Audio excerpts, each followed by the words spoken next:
নমস্কার, নিউজ টাইমে আপনাদের সকলকে স্বাগত। আপনাদের সঙ্গে রয়েছে আমি স্নেহা। শুরু করছি 6টার প্রাইম টাইম। আর প্রথমেই আজ খবরের দিকে আমরা নজর রাখবো বিজেপি নেতা দিলীপ ঘোষের স্ত্রীর প্রথম পক্ষের ছেলে প্রীতমের মৃত্যুর খবর আজ সামনে এসেছে। রহস্যজনক মৃত্যু, এবং এই খবরের পর থেকে কিন্তু একাধিক প্রশ্ন উঠতে শুরু করেছে।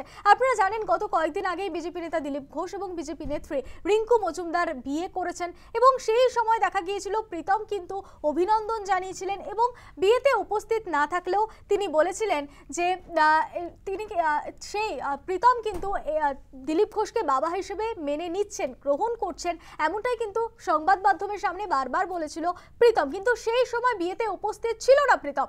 তারপর আজ দেখা গেল রহস্য মৃত্যুর ঘটনা, রিঙ্কু মজুমদারের ছেলের রহস্য মৃত্যু। আজ শাহপুরজির অভিজাত আবাসন থেকেই দেহ উদ্ধার হয়েছে। সাত সকালেই দেখা যায় নিথর দেহ পড়ে রয়েছে। সেই সময় নিউ টাউনের অভিজাত আবাসনেই সে থাকতো, সেখান থেকে হাসপাতালে নিয়ে গেলে তাকে মৃত ঘোষণা করা হয় এবং তারপর তাকে ময়নাতদন্তের জন্য আরজিকর হাসপাতালে নিয়ে যাওয়া হয়। এবং যেমনটা বলা হচ্ছে যে ময়নাতদন্তের রিপোর্ট এলেই কিন্তু প্রাথমিকভাবে বোঝা যাবে যে কেন কিভাবে মৃত্যু হলো তার। দিলীপ ঘোষের সঙ্গে রিঙ্কু মজুমদারের বিবাহ কিন্তু হাসি মুখেই মেনে নিয়েছিলেন প্রীতম, এবং রিঙ্কু মজুমদারের সেই পুত্র বছর 26-এর প্রীতম অস্বাভাবিক মৃত্যুর খবর সামনে আসতেই কিন্তু একাধিক প্রশ্ন উঠতে শুরু করেছে। ফোনে রয়েছে প্রতিনিধি প্রীতি পাত্র। প্রীতি, কি জানা যাচ্ছে এই মুহূর্তে?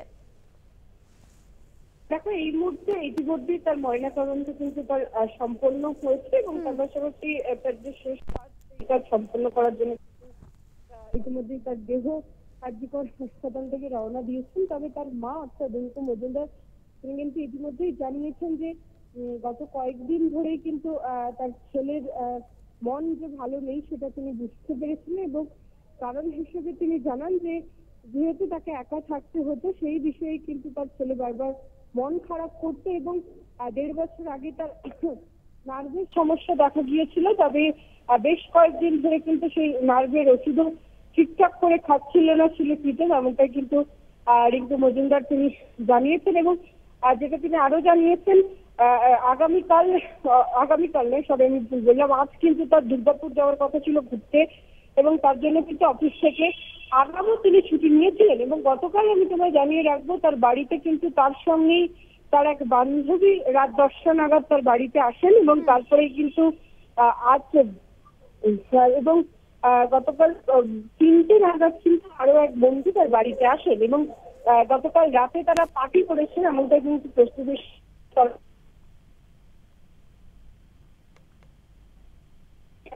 দেখতে পারা যে বন্ধু রাত 3টের সময় এসেছিলেন, তিনি এসে দেখেন সেই বন্ধুর প্রীতমের দেহ তার বিছানার উপর শোয়ানো রয়েছে। সেখানে কিন্তু তাকে জাগানোর চেষ্টা করছে, এবং তারপরেই তিনি দেখেন যে তার হাত পা একেবারে ঠান্ডা হয়ে গিয়েছে। পাশের প্রতিবেশীদের ডেকে নিয়ে আসা হয় এবং তারাও এসে বারবার তার হাত পা তেল মাখানোর চেষ্টা করেন, তাকে ওঠানোর চেষ্টা করেন। তবে তারপরেই যখন দেখেন যে একেবারে হাত পা ঠান্ডা হয়ে আসছে, তখনই কিন্তু রিঙ্কু মজুমদারকে খবর দেওয়া হয়। তিনি আসেন এবং তারপরেই কিন্তু একেবারে নিজেদের গাড়িতে করেই তাকে হাসপাতালে নিয়ে যাওয়া হয়। সেখানে চিকিৎসকরা কিন্তু তার মৃত্যু হয়েছে এমনটাই কিন্তু জানান। তবে ইতিমধ্যে উঠছে একাধিক প্রশ্ন, কারণ যেটা তার মা ইতিমধ্যেই জানিয়েছেন যে গত কয়েকদিন ধরে কিন্তু মন খারাপ ছিল ছেলের, এবং পুলিশের তরফ থেকেও যেটা আমরা পুলিশ সূত্রে জানতে পারছি যে ডিপ্রেশনে ভুগছিলেন তার ছেলে প্রীতম, এবং ডিপ্রেশনের কারণে কিন্তু একাধিক ওষুধও তিনি খেতেন। সে কারণে ডিপ্রেশনটা কি নিয়ে শুধুমাত্র কি একা থাকতে হতো সেই কারণেই ডিপ্রেশন, নাকি এর পেছনে অন্য কোনো রহস্য রয়েছে। এবং পাশাপাশি গতকাল রাতে যে বান্ধবী তার বাড়িতে তার সঙ্গে এসেছিলেন, সেই বান্ধবীকে এর আগেও বহুবার তার বাড়িতে আসতে দেখেছেন এখানকার প্রতিবেশীরা। সেক্ষেত্রে বান্ধবীর সঙ্গে কোন রকম কিছু হয়েছে কিনা, বা যে বন্ধু গতকাল রাতে 3টের সময় তার বাড়িতে এসেছেন তাদের সঙ্গে এই মৃত্যুর কোনো রহস্য জড়িয়ে রয়েছে কিনা, পুরো বিষয়টি কিন্তু এখন তদন্ত করে জানার চেষ্টা করছেন পুলিশ আধিকারিকরা। ময়নাতদন্তের প্রাথমিক রিপোর্ট সামনে আসার পরে কিন্তু মৃত্যুর আসল কারণ জানা যাবে। ধন্যবাদ প্রীতি। রিঙ্কু মজুমদারের ছেলের রহস্য মৃত্যু একাধিক প্রশ্ন উঠতে শুরু করেছে ইতিমধ্যে। কি বলেছেন রিঙ্কু মজুমদার শোনাবো আপনাদের। ওর অফিসে দুজন কলিগ ছিল, একজন রাতে 10টায় এসেছিল, একজন রাতে 3টে এসেছিল। রাত্রেবেলা 12টা 12:30 আমাকে লাস্ট কল করেছিল যে সকালে আমি 8টার সময় আমি চলে যাব সায়েন্স সিটিতে, আমি কালকে দুর্গাপুরে যাব, তুমি একটু পরিতার সঙ্গে একটু বলে দাও, তুই বললেই তো হবে, তুই বল। তারপরে ওর কি শরীর খারাপ ছিল? শরীর কেমন ছিল? ও তো 1-1.5 বছর আগে ওর একটুখানি একটু সেন্সলেস মতন হয়ে গেছিলো, ওকে নিউরো ওষুধ খাওয়াতাম আমি। তো ওষুধগুলো ঠিকঠাক খাচ্ছিল না কিছুদিন ধরে, একটু মনে হয় মানে মনে মুখে বলতো না, মনে মনে একটা স্বপ্ন ছিল আমার সঙ্গে থাকবে। তো আমি বললাম যে দাঁড়া, আমি নিয়ে আসবো খুব শিগগিরই। বলছে কি তোমার তো ঘর করবে, তারপর আমি বলছি না তার আগেই তো ঘর করতে, তুই আসবি তারপরেই ঘর করব, রুম পরে হবে, তুই আগে থাকতে শুরু করে দিবি। আসলে আমাদের রুমের প্রবলেম ছিল, তো আমি ওটাই ভাবছিলাম যে ছেলের না ঠিক যত্ন হচ্ছে না, হয়তো আমাকে বুঝতে দিচ্ছে না, মনটা তো আপসেট, ওঠ না চঞ্চলের মাইন্ডটা ঠিকঠাক ছিল না। আমি 3-4 দিন ধরে মা, তো আমি ভীষণ বুঝতে পারি। আজ সাত সকালেই কিন্তু এই মর্মান্তিক ঘটনা ঘটে।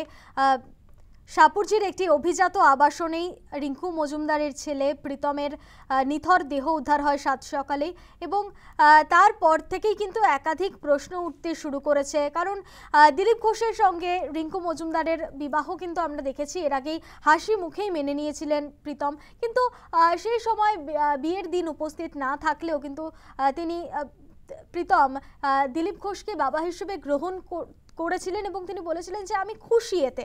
তারপর কি এমন হলো, এই ঘটনার পেছনে কি রয়েছে, কেনই বা এই ধরনের ঘটনা ঘটলো, একাধিক প্রশ্ন এই মুহূর্তে উঠছে। পুলিশ সূত্রে যেমনটা জানা গিয়েছে যে সাত সকালেই কিন্তু শাহপুরজির আবাসনের ই ব্লকের ঘর থেকেই নিথর দেহ উদ্ধার হয়। প্রথমে নিয়ে যাওয়া হয় নিউ টাউনের বেসরকারি হাসপাতালে, সেখান থেকে বিধাননগর মহকুমা হাসপাতালে নিয়ে আসলে মৃত বলে ঘোষণা করা হয়। দেহটিকে ময়নাতদন্তের জন্য আরজিকর হাসপাতালে পাঠানো হয়। ময়নাতদন্তের প্রাথমিক রিপোর্ট অর্থাৎ এই রিপোর্ট পাওয়ার পরেই কিন্তু বোঝা যাবে মৃত্যুর সঠিক কারণ। প্রাথমিক তদন্তে পুলিশের অনুমান যে আত্মহত্যাই করেছে প্রীতম, কারণ রিঙ্কু মজুমদার যখন সকালে তিনি ঘরে গিয়েছিলেন, তার দেহের পাশে কিন্তু তার ফোন এবং বেশ কিছু ওষুধ পড়েছিল। সেক্ষেত্রে চিকিৎসকও বলছেন যে ওভারডোজের কারণেই কিন্তু এই ধরনের ঘটনা ঘটেছে। এবং রিঙ্কু মজুমদার তিনি যেমনটা জানাচ্ছেন যে এই প্রীতম কিন্তু নিউরো অর্থাৎ নার্ভের ওষুধ খেতেন, গত কয়েকদিন ধরে সেই ওষুধ কন্টিনিউ করছিল না। সেক্ষেত্রে সেই কোনো সমস্যা নাকি অন্য ধরনের কোনো সমস্যা, তা ইতিমধ্যেই ময়নাতদন্তের রিপোর্ট এলেই স্পষ্ট হবে। প্রীতমের জেঠিমা ঠিক কি বলছেন শোনাবো আপনাদের। প্রীতম মারা গেছে শুনে, হ্যাঁ আমার মেয়ে এখানে থাকে না, যদিও সেই রায়পুরে থাকে। এখানে আসতো প্রীতম? হ্যাঁ, আমার মেয়ের কাছে ছোটবেলা পড়তো, তারপরে এখনো বড়ও আসতো, আসলেই আমাদের সঙ্গে দেখা করতো। এখন আর কি করব, এখন কিছু করার নেই। শুনেছি আমরা, সেটা তো জানি না, আমরা তো সেটা বলতে পারছি না। আমি তো ভাবছি আপনাদের জিজ্ঞেস করবো যে কি হয়েছে। ঘরে মৃত অবস্থায় পাওয়া গেছে। ও এই ঘটনা তো জানি না তো আমরা, আমি তো এখন শুনলাম। কতবার এসেছিল এই বাড়িতে প্রীতম? কতবার এসেছিল এই বাড়িতে? ও আসতো, অনেকবারই আসতো। আমি হ্যাঁ, আমার মেয়ে বলছে লাস্ট একবার মাঝিপাড়া গেছিল এক বাড়িতে নিমন্ত্রণ খেতে, আমার মেয়ে দেখেছে। হ্যাঁ ওরে বাবা, প্রীতমকে আমাদের বাড়ি রেখে ওর মা কাজ করতো আমাদের বাড়ি, প্রীতম দাশগুপ্ত, এই তো আমাদের বাড়ি। আমার নাম কানন ঘোষ। সাংবাদিক বৈঠকে বিদেশ মন্ত্রকের মুখপাত্র রণধীর জয়সওয়াল সরাসরি নজর রাখবো। 9/11 and Osama bin Laden. Okay, Reza.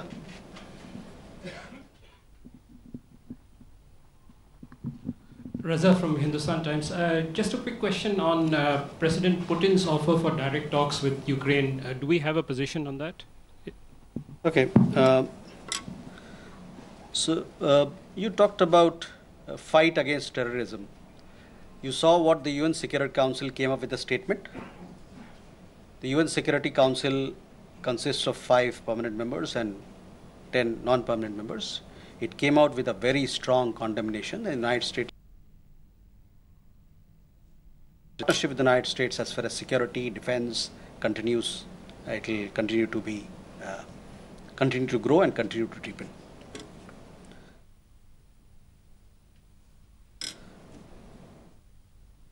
Vinita, you had a question about drones, etc. These are questions that you will have to, when the MOD briefing happens, possibly they will give you. These are questions to be answered by. I have any particular update on it. Geeta,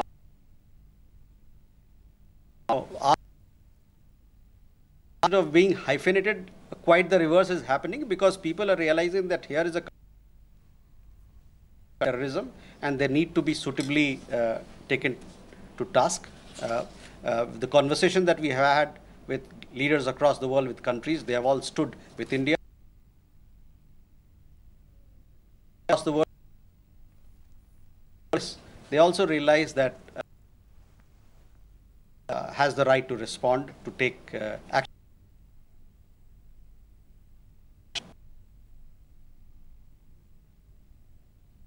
A question on Reza, on your question regarding the direct talk.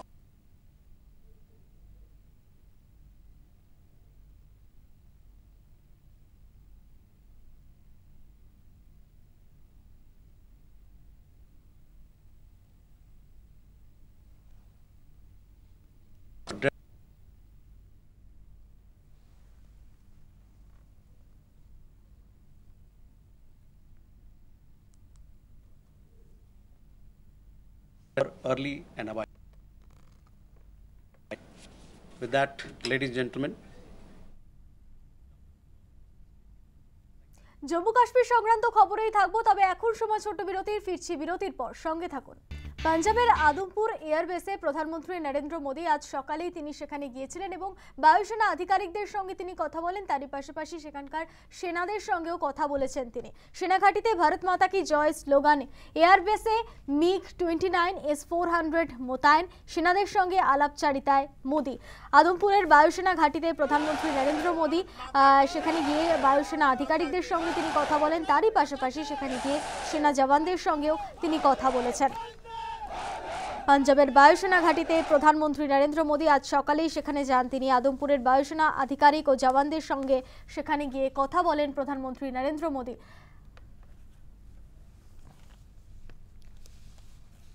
আপনাদের সেই ছবি দেখাচ্ছি, পাঞ্জাবের আদমপুরের ছবি। আদমপুর এয়ারবেসে প্রধানমন্ত্রী নরেন্দ্র মোদী কথা বলেন সেনা জওয়ানদের সঙ্গে, তারই পাশাপাশি কথা বলেন বায়ুসেনা আধিকারিকদের সঙ্গে। সেনা ঘাটিতে ভারত মাতা কি জয় স্লোগান।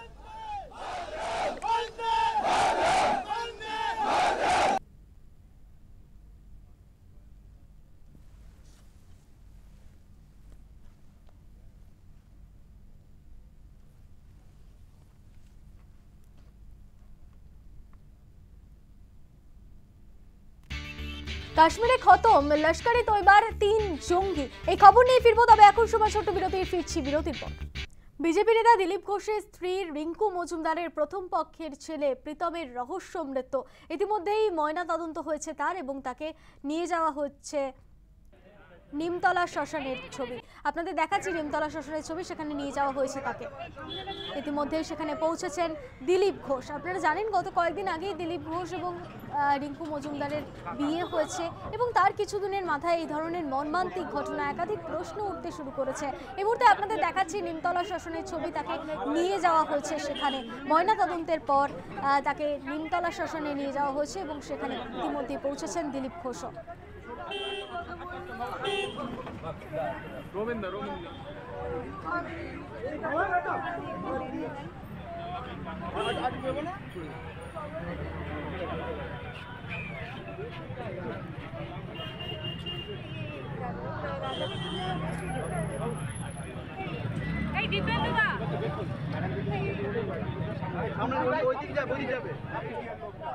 পাঞ্জাবের আদমপুরের বায়ুসেনা ঘাটিতে প্রধানমন্ত্রী নরেন্দ্র মোদী সেখানে গিয়ে কথা বলেছেন সেনা আধিকারিকদের সঙ্গে, তারই পাশাপাশি কথা বলেছেন বায়ুসেনা আধিকারিকদের সঙ্গে। আপনাদের সেই ছবি দেখাচ্ছি। আজ সকালেই কিন্তু পাঞ্জাবের আদমপুরের এয়ারবেসে যান প্রধানমন্ত্রী নরেন্দ্র মোদী, এবং সেখানে স্লোগান ওঠে ভারত মাতা কি জয়। সেনাদের সঙ্গে আলাপচারিতা করেন প্রধানমন্ত্রী।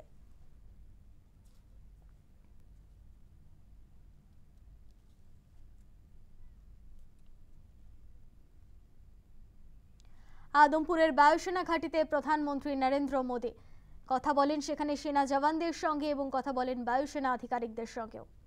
भारत माता की, भारत माता की, भारत माता की। সেনা ঘাঁটি থেকে কি বার্তা দিয়েছেন প্রধানমন্ত্রী নরেন্দ্র মোদী, শোনাবো আপনাদের। भारत माता की जय ये सिर्फ उद्घोष नहीं है, ये देश के हर उस सैनिक की शपथ है जो मां भारती की मान मर्यादा के लिए जान की बाजी लगा देता है। ये देश के हर उस नागरिक की आवाज है जो देश के लिए जीना चाहता है, कुछ कर गुजरना चाहता है। जब भारत के सैनिक मां भारती की जय बोलते हैं तो दुश्मन के कलेजे कांप जाते हैं। साथियों, वाकई आप सभी ने कोटि कोटि भारतीयों का सीना चौड़ा कर दिया है। ऑपरेशन सिंदूर कोई सामान्य सैन्य अभियान नहीं है, ये भारत की नीति, नियत और निर्णायक क्षमता की त्रिवेणी है।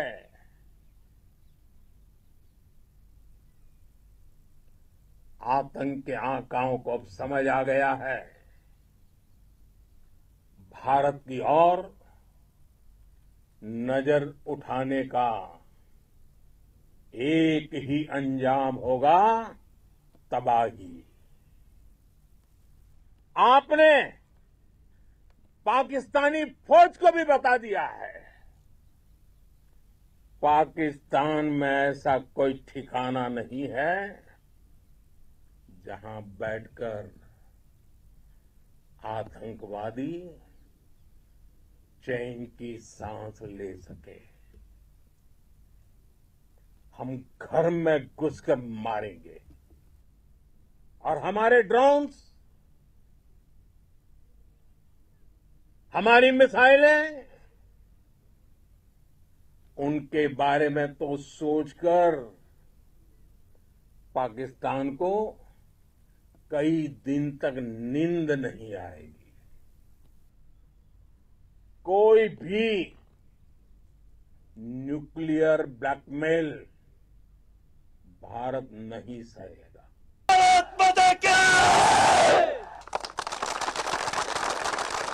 पाकिस्तान की लाख कोशिश के बाद भी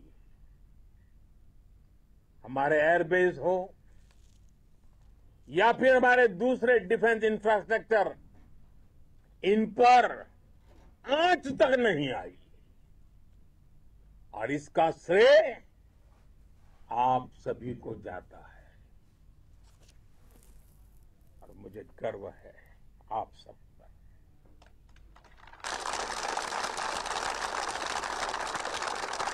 हमारा लक्ष्य पाकिस्तान के अंदर टेरर हेडक्वार्टर्स को हिट करने का था, आतंकियों को हिट करने का था, लेकिन पाकिस्तान ने अपने यात्री विमानों को सामने करके जो साजिश की रची, मैं कल्पना कर सकता हूं वो पल कितना कठिन होगा जब सिविलियन एयरक्राफ्ट दिख रहा है। और मुझे गर्व है आपने बहुत सावधानी से, बहुत सतर्कता से सिविलियन एयरक्राफ्ट को नुकसान किए बिना कमाल करके दिखाया, उसका जवाब दे दिया आपने। भारत माता की! भारत माता की! भारत माता की! मैं गर्व के साथ कह सकता हूं आप सभी अपने लक्ष्यों पर बिल्कुल खरे उतरे हैं। पाकिस्तान में आतंकी ठिकानों और उनके एयरबेस ही तबाह नहीं हुए, बल्कि उनके नापाक इरादे और उनके दुस्साहस दोनों की हार हुई है। साथियों, ऑपरेशन सिंदूर से बौखलाए दुश्मन ने इस एयरबेस के साथ साथ हमारे अनेक एयरबेस पर हमला करने की कई बार कोशिश की। बार बार उसने हमें टारगेट किया, लेकिन पाक के नापाक इरादे हर बार नाकाम हो गए। आतंक के विरुद्ध भारत की लक्ष्मण रेखा अब एकदम स्पष्ट है। अब फिर कोई टेरर अटैक हुआ तो भारत जवाब देगा, पक्का जवाब देगा। ये हमने सर्जिकल स्ट्राइक के समय देखा है, एयर स्ट्राइक के समय देखा है, और अब तो ऑपरेशन सिंदूर भारत का न्यू नॉर्मल है। और जैसा मैंने कल भी कहा, भारत ने अब 3 सूत्र तय कर दिए हैं। पहला, भारत पर आतंकी हमला हुआ, हम अपने तरीके से, अपनी शर्तों पर, अपने समय पर जवाब देंगे। दूसरा, कोई भी न्यूक्लियर ब्लैकमेल भारत नहीं सहेगा। तीसरा, हम आतंक की सरपरस्त सरकार और आतंक के आकाओं को अलग अलग नहीं देखेंगे। दुनिया भी भारत के इस नए रूप को, इस नई व्यवस्था को समझते हुए ही आगे बढ़ रही है। भारत माता की! भारत माता की!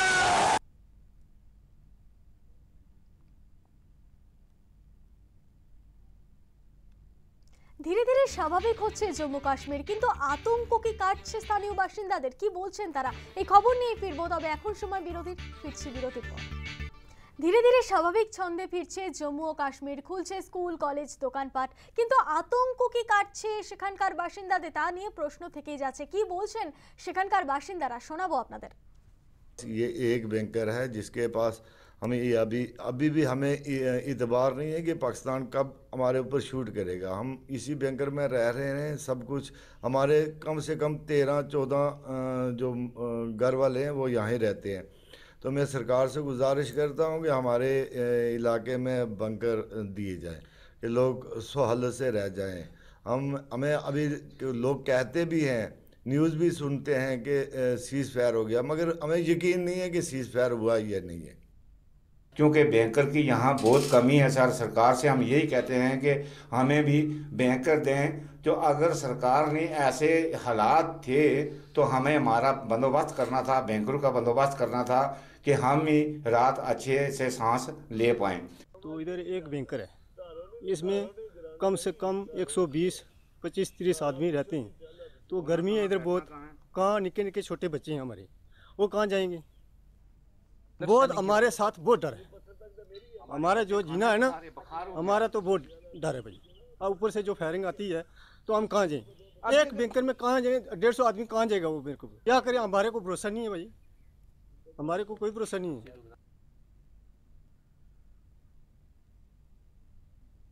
দিলীপ ঘোষের স্ত্রী রিঙ্কু মজুমদারের প্রথম পক্ষের ছেলের রহস্য মৃত্যু একাধিক প্রশ্ন উঠতে শুরু করেছে। এই খবর নিয়ে ফিরবো, তবে এখন সময় ছোট্ট বিরতির, ফিরছি বিরতির পর। দিলীপ ঘোষের স্ত্রী রিঙ্কু মজুমদারের প্রথম পক্ষের ছেলের রহস্য মৃত্যুর ঘটনা জানিয়ে ইতিমধ্যে একাধিক প্রশ্ন উঠতে শুরু করেছে। এ বিষয়ে কি বলছেন বিজেপি নেতা দিলীপ ঘোষ, শোনাবো আপনাদের।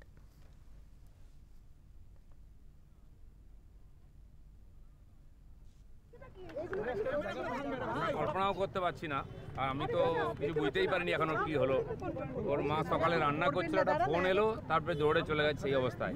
আর এখন এখানে এসে পৌঁছেছি আমরা, তো আমিও কিছু বুঝে উঠতে পারছি না কি হয়েছে, কেন হয়েছে, পুরোটা একটা মিস্ট্রি হয়ে গেছে।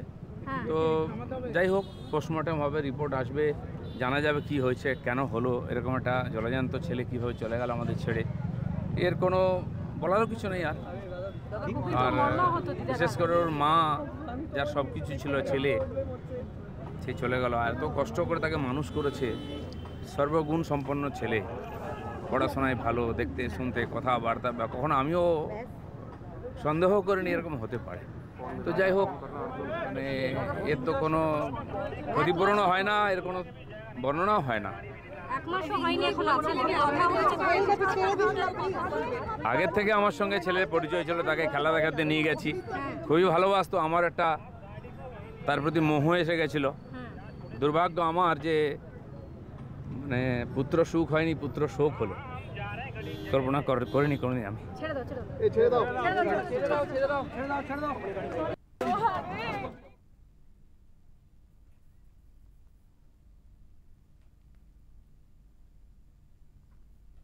প্রাইম টাইম এখন এই পর্যন্তই। প্রতিদিন সন্ধ্যে 6টায় দেখুন প্রাইম টাইম। এখন বিরতির পর দেখুন নিউজ এক্সপ্রেস এবং সন্ধ্যে 7টায় সারন্দার সঙ্গে দেখুন বেঙ্গল লাইভ।